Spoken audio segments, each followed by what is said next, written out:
In this video, we'll show you how to search for files by their modification date in Windows 11. If you find this tutorial helpful, please consider liking the video and subscribing to our channel.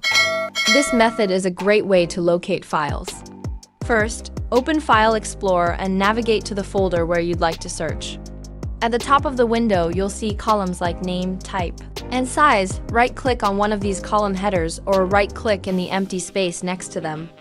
From the menu, select Date Modified, and a new column will appear showing the modification date of each file. If you click on the column header, it will sort the files from newest to oldest. Clicking it again will reverse the order, sorting from oldest to newest. For more specific searches, you can click the search box in the top right corner. Type Date Modified as one word followed by a colon and press Enter. Then click on the Search Options button. Hover over Date Modified and choose a specific time frame.